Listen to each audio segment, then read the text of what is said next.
जब इस कायनात में इंसानों का नामो निशान भी नहीं था, हर तरफ बस सन्नाटा पसरा हुआ था।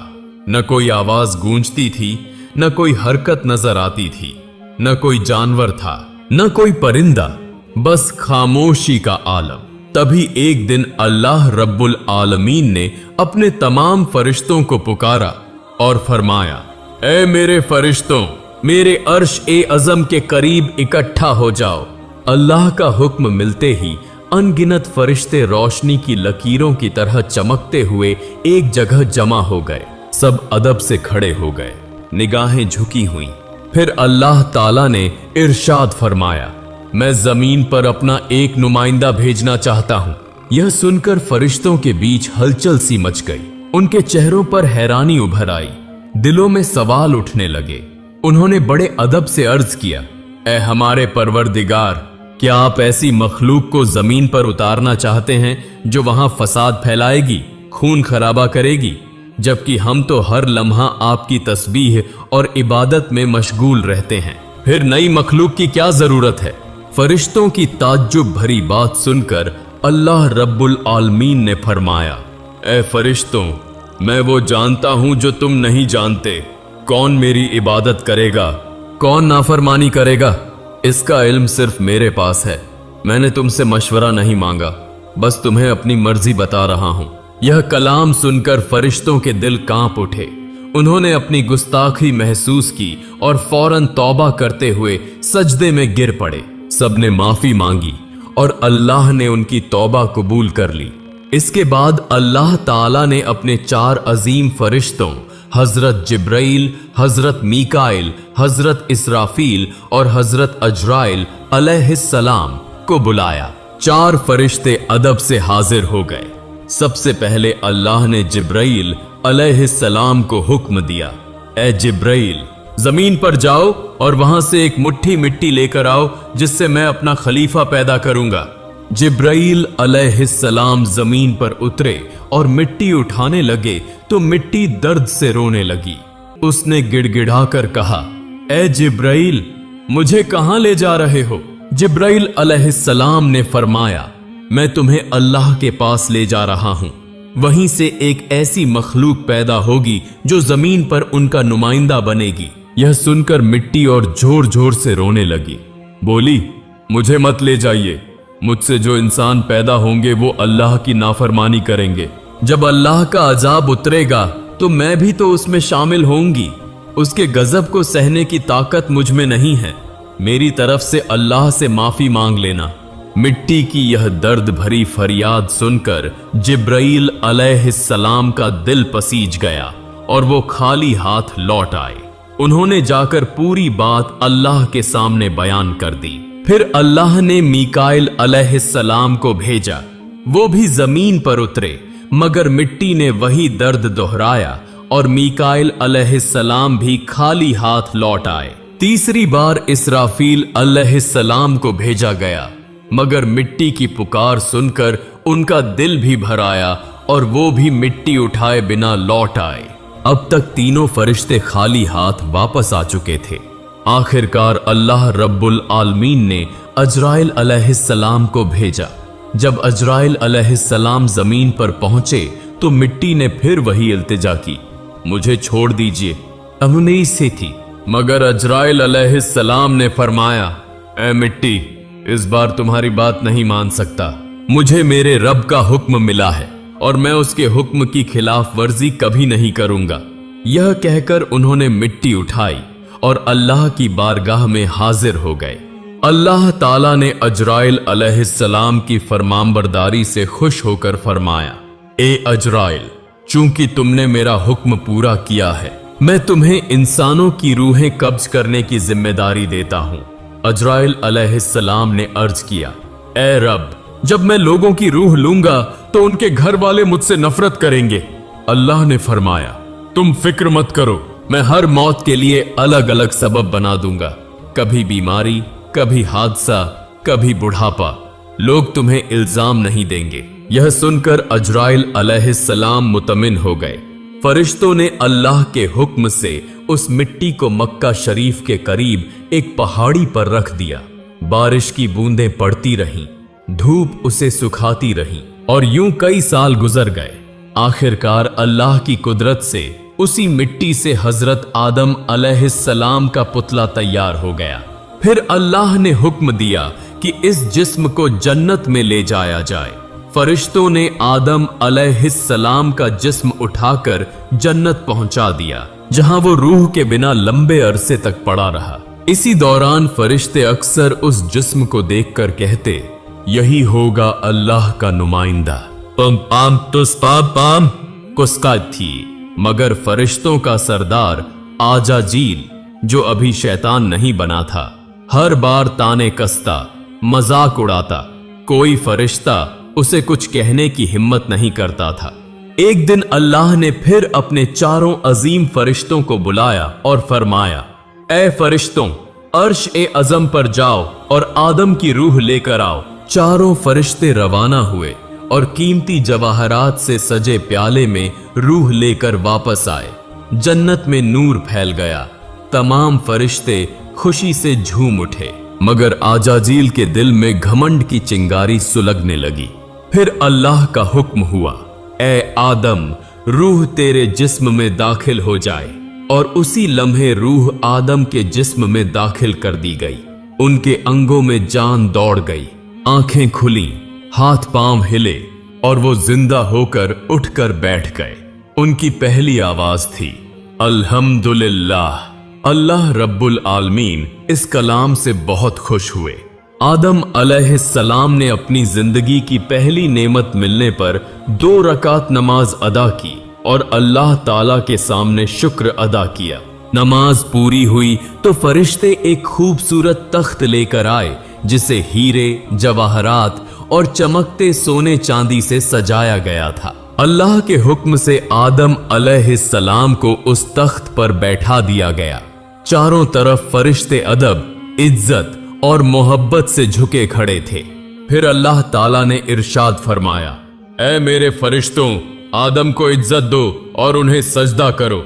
अल्लाह का हुक्म मिलते ही लाखों करोड़ों फरिश्ते सजदे में गिर पड़े। हर तरफ नूर का समुंदर फैल गया। जब फरिश्तों ने सजदे से सिर उठाया तो देखा कि सिर्फ आजाजील खड़ा रह गया है। उसके चेहरे पर नफरत, घमंड और हठ साफ झलक रहा था। अल्लाह ताला ने कड़े लहजे में पूछा, ए आजाजील, तूने मेरे हुक्म को क्यों नहीं माना?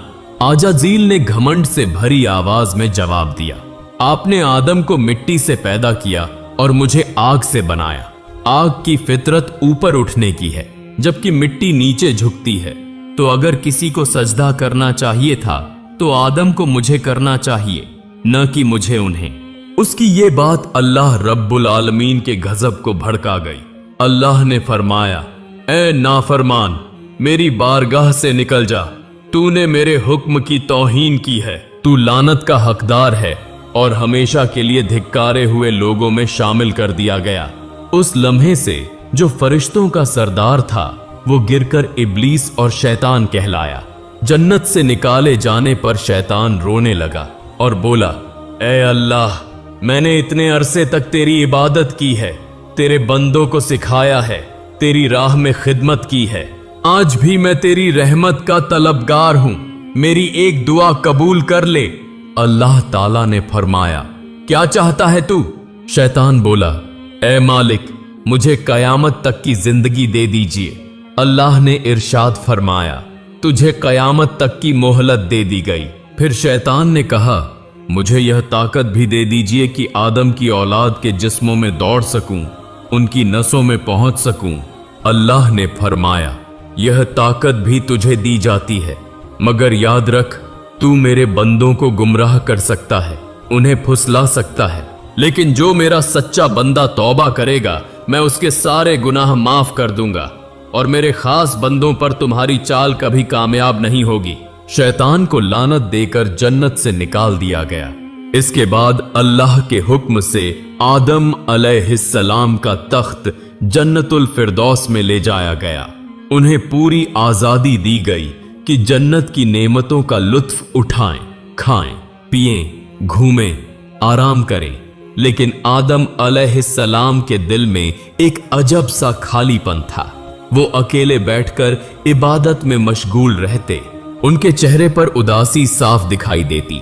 अल्लाह ताला को आदम की यह हालत मालूम थी, इसलिए उन्होंने जिब्राइल अलैहिस्सलाम को भेजा।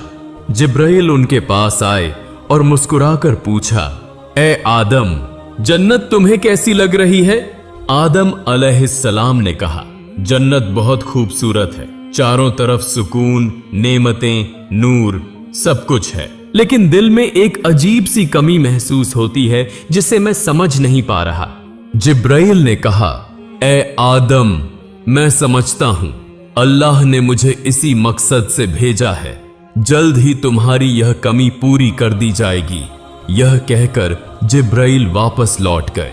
अगले दिन फजर से पहले जब आदम अलैहिस्सलाम हल्की नींद में थे, तभी जिब्राइल अलैहिस्सलाम अल्लाह के हुक्म से उनके पास तशरीफ लाए। उन्होंने आदम की बाईं पसली से एक हड्डी निकाली, उस पर चमड़ा और गोश्त चढ़ाया, उसमें नूरानी सांस फूंकी और इस तरह एक नई तख्लीक का आगाज हुआ। वह हड्डी नूर में नहाई और कुछ देर में एक हसीन पाक औरत का रूप ले लिया, जिसका चेहरा चांद से ज्यादा रोशन था। उसे देखकर लगता था जैसे जन्नत की हर रोशनी उसी से फैल रही हो। जिब्राइल मुस्कुराए और अदब से बोले, ए आदम, उठिए। आदम अलैहिस्सलाम जागे और सामने उस नूरानी हस्ती को देखकर हैरान रह गए। उनकी आंखों में रहमत, सुकून और मोहब्बत की चमक थी। उन्हें देखते ही आदम के दिल में ऐसी राहत उतरी जो उन्होंने पहले कभी महसूस नहीं की थी। जिब्राइल अलैहिस्सलाम ने फरमाया, ए आदम, ये हैं आपकी हमसफर बीबी हव्वा अलैहिस्सलाम। यह सुनते ही आदम के चेहरे पर मुस्कुराहट फैल गई। उनके दिल का खालीपन पल भर में मिट गया। तफसीरों में आता है कि दुनिया की तमाम औरतों में सबसे ज्यादा हुस्न बीबी हव्वा को दिया गया था। आदम देर तक उन्हें देखते रहे और दिल में अल्लाह का शुक्र अदा करते रहे। धीरे धीरे वे उनके करीब बढ़ने लगे, मगर जिब्राइल ने रोकते हुए कहा, ए आदम, निकाह के बिना तुम्हारा उनके करीब जाना जायज नहीं। पहले अल्लाह ताला से निकाह की दुआ कीजिए। आदम ने सर झुका लिया और अल्लाह से बीबी हव्वा के साथ निकाह की दुआ की। अल्लाह ने उनकी दुआ कबूल की और फरमाया, ए आदम, मैंने तुम्हारा और हव्वा का निकाह मुकम्मल कर दिया है। अब तुम अपनी बीवी का मेहर अदा करो। आदम ने पूछा, ए रब, मेहर क्या होगा?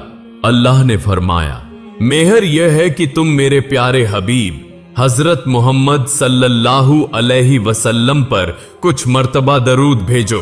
आदम अलैहिस्सलाम का दिल इश्क से भर गया।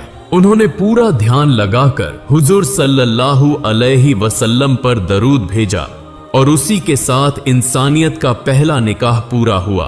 पवित्रता, मोहब्बत और रूहानियत से भरा हुआ सबसे पहला रिश्ता। अब अल्लाह ताला ने आदम और हव्वा को जन्नत की तमाम नेमतों का इस्तेमाल करने की इजाजत दी और फरमाया, ए आदम, ए हव्वा, जन्नत की हर नेमत तुम्हारे लिए है, जो चाहे खाओ पियो, लेकिन इस एक पेड़ के करीब मत जाना और इसका फल कभी मत खाना। कहा जाता है कि वह पेड़ गेहूं का था। आदम और हव्वा जन्नत में सुकून और खुशी के साथ रहने लगे, लेकिन दूसरी तरफ शैतान उनकी बर्बादी की चालें सोचने लगा। वो बाहर बैठा हर पल यह योजना बनाता कि कैसे आदम और हव्वा को फिसलाया जाए। जन्नत से निकाले जाने के बाद शैतान की सबसे खतरनाक चाल शुरू हुई। वह बाहर बैठकर हर लम्हा यही सोचता रहा कि कैसे आदम और हव्वा को धोखे में डालकर अल्लाह की नाफरमानी करवाए। उसने अपने पुराने इल्म, दुआएं और वजीफे याद किए ताकि जन्नत के करीब पहुंच सके। बहुत कोशिशों के बाद वह जन्नत की हद के पास पहुंच गया, जहां उसने देखा कि एक खूबसूरत मोर दीवार पर बैठा है। मोर ने शैतान को देखकर पूछा, तू कौन है? शैतान ने झूठ बोलते हुए कहा, मैं एक फरिश्ता हूं और जन्नत में दाखिल होना चाहता हूं। मोर ने जवाब दिया, हजरत आदम अलैहिस्सलाम यहां मौजूद हैं। उनके रहते किसी और को अंदर जाने की इजाजत नहीं। शैतान ने नर्म आवाज में कहा, मुझ पर रहम करो। अगर तुम मेरी मदद करोगे तो मैं तुम्हें ऐसी दुआएं सिखाऊंगा जिससे तुम कभी बूढ़े नहीं होंगे, न मरोगे और हमेशा जन्नत में रहोगे। मोर लालच में आ गया। शैतान की मीठी बातों और पढ़ी हुई दुआओं ने मोर का दिल पिघला दिया और उसने उसे जन्नत के अंदर ले जाने का तरीका बताया। वहां एक बड़ा सांप पहरे पर था। मोर ने पूरी बात सांप को बताई। सांप ने शैतान से पूछा, तू कौन है और क्यों अंदर जाना चाहता है? शैतान ने फिर झूठ बोला, मैं अर्श के नीचे रहा करता था और वहां मैंने एक ऐसी दुआ सीखी है जिससे हर मुराद पूरी होती है। अगर तुम मुझे अंदर ले जाओ तो मैं वो दुआ तुम्हें भी सिखा दूंगा। सांप भी उस दुआ की लालसा में आ गया, मगर बोला, आदम अलैहिस्सलाम के रहते किसी को अंदर ले जाना मुमकिन नहीं। तभी शैतान ने अपनी सबसे खतरनाक चाल दिखाई।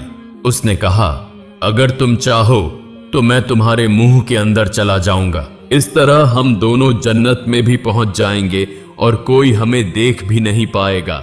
सांप इस योजना पर राजी हो गया। उसने अपना मुंह खोला और शैतान उसके अंदर दाखिल हो गया। फिर सांप जन्नत की हंसी फिजाओं से गुजरता हुआ बीबी हव्वा अलैहिस्सलाम के पास पहुंच गया। जैसे ही वो वहां पहुंचा, शैतान जोर जोर से रोने और सिसकने लगा। उसकी आवाज इतनी दर्द भरी थी कि हूरें और गिलमान भी इकट्ठा हो गए। बीबी हव्वा ने हैरानी से पूछा, ए अजनबी, तुम क्यों रो रहे हो? शैतान ने मासूमियत का नाटक करते हुए कहा, मैं तुम्हारे अंजाम को सोचकर रो रहा हूं। बीबी हव्वा घबरा गई। हमारा अंजाम क्या होने वाला है? शैतान बोला, अल्लाह ताला बहुत जल्द तुम्हें और आदम को जन्नत से निकालकर जमीन पर भेज देगा। मैंने यह बात अर्श पर लिखी हुई देखी है। बीबी हव्वा के चेहरे पर परेशानी उतर आई। उन्होंने पूछा, तुम्हारी बात सच है? यह मैं कैसे मानूं? शैतान ने तुरंत कहा, अगर मैं झूठ बोल रहा हूं तो अल्लाह और उसके फरिश्तों की लानत मुझ पर हो। उसकी झूठी कसम ने हव्वा का दिल पिघला दिया। फिर उन्होंने कांपती आवाज में पूछा, अगर हमें जमीन पर भेज दिया जाएगा तो क्या इससे बचने का कोई तरीका है? शैतान ने चालाकी से उंगली उठाकर पेड़ की तरफ इशारा किया। देखो, जिस पेड़ से तुम्हें दूर रहने का हुक्म दिया गया था, अगर तुम उसका फल खा लो तो तुम हमेशा के लिए जन्नत में रहोगी, कभी बाहर नहीं निकाली जाओगी। बीबी हव्वा गहरी सोच में पड़ गई। एक पल को उन्हें लगा कि शायद यही तरीका है। फिर धीरे धीरे वो पेड़ के करीब गई, एक फल तोड़ा और कुछ देर उसे देखकर आखिरकार एक और खा लिया। ज्यों ही उन्होंने फल खाया, जन्नत की हवा थम गई। हव्वा ने उस फल का आधा हिस्सा लिया और आदम अलैहिस्सलाम के पास गईं। मोहब्बत से बोली, ए आदम, आप भी इसे खाइए। आदम अलैहिस्सलाम ने उनकी बात मान ली और फल खा लिया। उसी लम्हे उनके जिस्म से नूरानी कपड़े उठ गए। उनके जिस्म से महकती खुशबू गायब हो गई। शर्म, डर और पछतावे की परछाई उनकी आंखों में उतर आई। दोनों को अपनी बड़ी गलती का एहसास हुआ। अल्लाह रब्बुल आलमीन को उनका यह अमल पसंद नहीं आया। फरिश्तों को हुक्म हुआ, जाओ आदम और हव्वा को जन्नत से उतार दो और उन्हें जमीन पर भेज दो। हुक्म मिलते ही जिब्राईल अलैहिस्सलाम और दूसरे फरिश्ते आए और आदम व हव्वा को जन्नत से निकालकर नीचे उतार दिया। जन्नत की फिजाओं में गहरा सन्नाटा छा गया। पहला मर्द और पहली औरत अब धरती की ओर रवाना हो चुके थे। यहीं से इंसान की कहानी शुरू होती है। एक ऐसी कहानी जिसमें इम्तिहान है, तौबा है, रहमत है और मोहब्बत भी। जब आदम और हव्वा जमीन पर उतरे तो दोनों एक दूसरे से जुदा कर दिए गए। आदम सरंद नाम की पहाड़ी पर ठहरे और हव्वा जद्दा के इलाके में। दोनों ही अल्लाह की नाफरमानी का गम लेकर रोते, इबादत करते और तौबा करते रहते। कई सालों तक वो अपने गुनाह पर अफसोस करते रहे। फिर एक दिन अल्लाह ताला ने उनकी तौबा कबूल कर ली और फरमाया, ए आदम, ए हव्वा, मैंने तुम्हें माफ कर दिया, अब तुम दोनों एक दूसरे से मिल जाओ। अल्लाह के हुक्म से वो दोनों एक जगह आ मिले। वह मुलाकात इतनी पाक और रूहानी थी कि उसी से इंसानियत की नई शुरुआत हुई। कुछ समय बाद उनकी औलादें पैदा होने लगीं। धरती पर जिंदगी फैल गई। मोहब्बत और रहमत का सिलसिला चल पड़ा। इसी तरह इंसानियत का पहला दौर शुरू हुआ, एक सफर जिसमें गलती भी थी, तौबा भी और रहमत भी। अल्लाह ताला ने साबित कर दिया कि जो भी बंदा सच्चे दिल से तौबा करता है उसके लिए रहमत का दरवाजा हमेशा खुला रहता है।